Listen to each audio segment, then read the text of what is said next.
Let's hear from Julie first. Thanks, Julie. Great, thanks, Nick. Morning.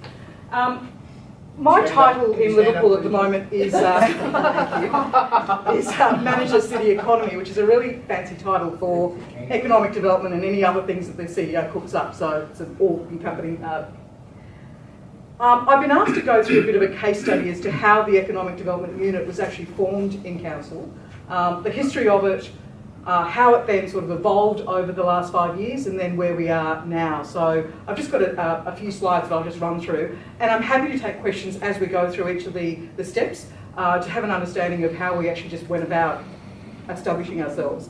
For any of you who know the history of Liverpool, it hasn't always been good news. Back in 2004, it went through troubled times, it went through administration, and as economic development didn't really feature as a focus group or core business, there was a real sort of ask about whether or not there was even any use of having an economic development team within council. So as such, there wasn't one for nearly 10 years. And when the new council then was established in 2012, they were told by state government that they were going to be a regional city, along with Parramatta and Penrith. Both Parramatta and Penrith had already had long-established economic development teams. Liverpool had none. So the council then set about actually establishing what they were going to do in the economic development space. To put it in context for Liverpool, we're one of the growth regional centres in Australia. We have a population of something like 225,000 at the moment, but that's due to double in the next 10 years. And with that population spread over it's roughly about 307 square kilometres, that meant having to be very strategic about how we would go about positioning what we wanted to do in the economic development space. Just a quick snapshot about Liverpool itself, and this is all in the actual booklets that you might have grabbed in the other room, Invested in Liverpool. That gives you a bit of a rundown of what we have in the area.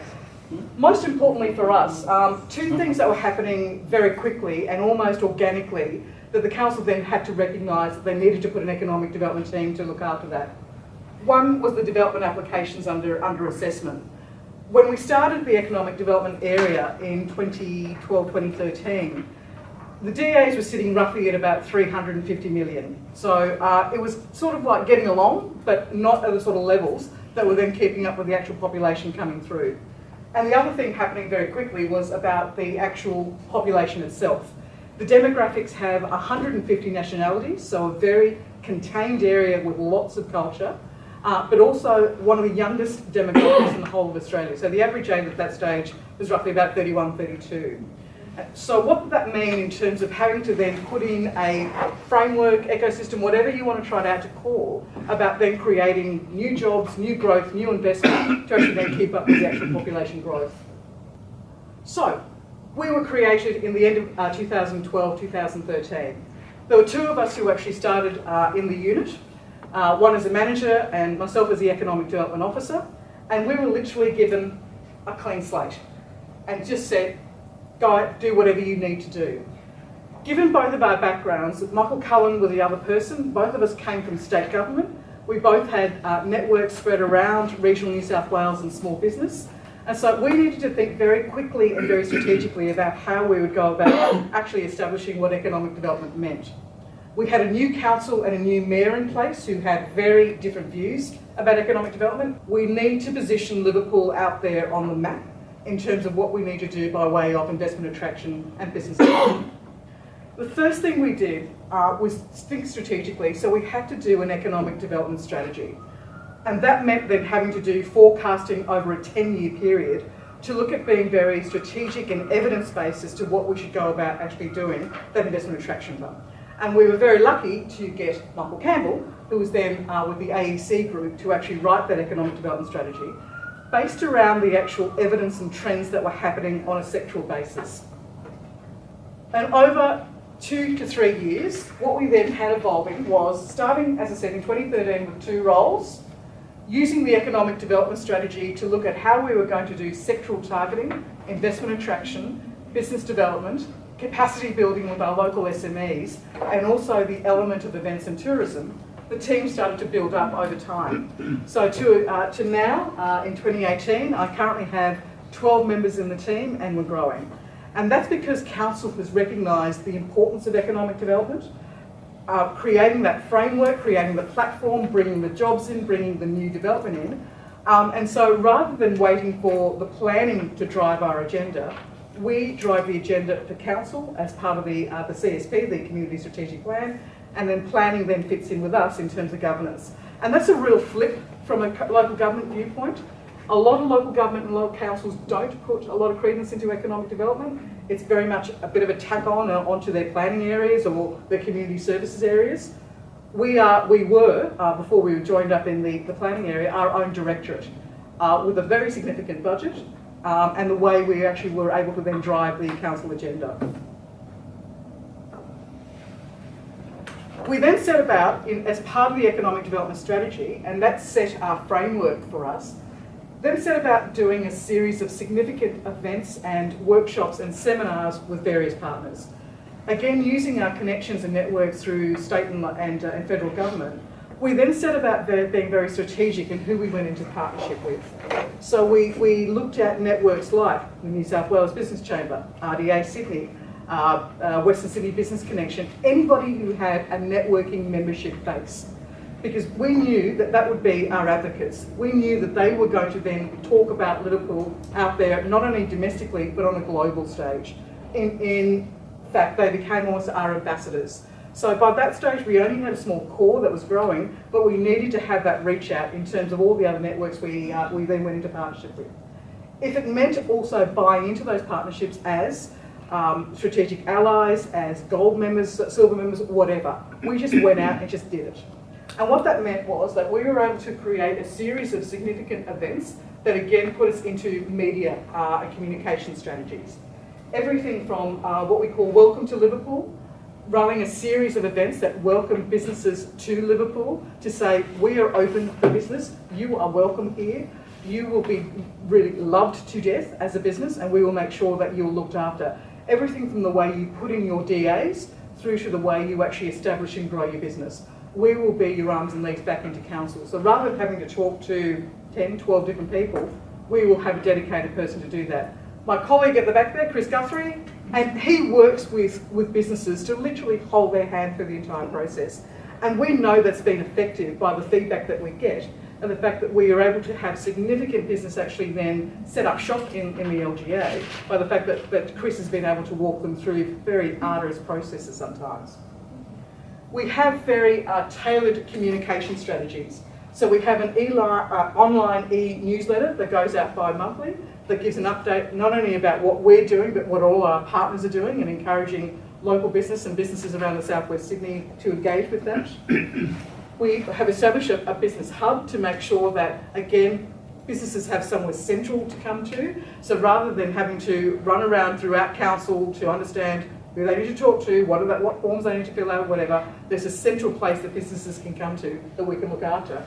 And we use what's called a facade program to look at how we can actually then revitalise the city centre. If some of you have been to Liverpool, you'll know it's old, it's tired, it's run down, it needs a refresh. If we're going to be a regional city and we're going to take a really proactive view about what we need to do about that, we also need to take our local businesses on the journey with us. And so we do offer incentives to how to actually create a better environment in the city centre itself. Our targets are all linked back to our CSP. So our community told us 5 years ago, and we're halfway through our 10-year journey, that they wanted new jobs, they wanted new investment, and they wanted jobs closer to home. So every one of our targets basically reflects that, and that is also reflected in our operation business plan. And so every member in the team knows that they can go to that plan, they understand their purpose, they understand what their drivers are, and they know that they have to be reflected in every one of their activities. So our KPIs are around new jobs, new leads, how many development applications we have, and what sort of construction activity we have. So we can put hand on heart and show councillors on a regular basis, through evidence, through stats that we're getting through ABS and AVR, that we actually are making a difference in terms of community engagement and improvement. We have a series of activities that we've loosely couched around the top end of town, which is your investment attraction. How do we attract the larger scale companies to try and move into the area? Some of you may have seen some media recently that we've attracted Amazon to set up shop there. We've had all the transport logistics companies see it as a vital hub to be in. We've been very lucky, obviously, of having the airport, which is totally in our LGA, being a real catalyst for new investment and new jobs. And what we will see going over time is that we will try to already attract 2 universities, so these 2 campus-style universities that set up right in the city centre. We're right in the middle of doing our revitalisation program of our CBD, looking at trying to get better activation around a nighttime economy. Right now, everything closes at 5 o'clock. What do we need to do to become an 18-hour city? And so we've currently got an activation strategy out on public exhibition to look at how we can actually then get our local residents and visiting family and friends engaged about staying after dark and really have that kind of activity that really will factor into becoming a global city. We recently had a change in our LEP in the CBD. That means that we are now totally mixed use. And what that means for developers is, we thought that it was going to have a lot more residential than come into the city centre. We've been pleasantly surprised that developers have recognised that Liverpool is going to be a regional city, and so the kind of commercial and industrial type of activity is almost balancing the residential activity that will be in the city centre. We don't want to be another Parramatta. We're kind of like learning as to what's happening in Parramatta at the moment and the mistakes around infrastructure and small things that are irritating, like parking and where do you go for trains and all of that. So we're really trying to encourage the thought processes around the actual infrastructure development as well as all the activities that are happening there. Liverpool is not a natural tourism base. We don't have a Blue Mountains. We don't have what's happening here in Parramatta from a heritage viewpoint. What we do have, we have to then almost build from scratch. What are some of our natural assets can we be doing to actually work in that area? So we're quite, in the infancy in the tourism area. So we've just appointed a tourism development officer, and she's going to be a part of the team. And they're looking at how they can actually position Liverpool using natural assets and natural resources. The other area that we've just appointed people into is innovation. So again, innovation being a bit of a buzzword, you can be a smart city, you can be an innovative city, but what does it mean back to our community and residents? So what we're trying to say to our community is, we can put all this infrastructure in place, we can have the 5G rollouts, the NBN rollouts, but if you're not prepared to then use that, both hardware, software, and just the behavioural changes, it's not going to make a difference for us longer term. So our job really is to be around that capacity building and working with our local community and local councillors of how do we become a real innovation centre in the city. So this is the current org structure. My substantive role is Manager City Economy, with a dotted line to be Manager City Deal. If some of you are aware what City Deal is, very quickly, it's 3 levels of government who've signed on to a 20-year program to look at jobs and investment for the Western Sydney area. Liverpool has really invested heavily in the City Deal process. There are 2 of us full-time who are on secondment at the moment looking at how we can leverage City Deal opportunities. And my dotted line back to City Economy is how do we then leverage that back into jobs and investment and really try to influence some of the actual activities that all the team actually does.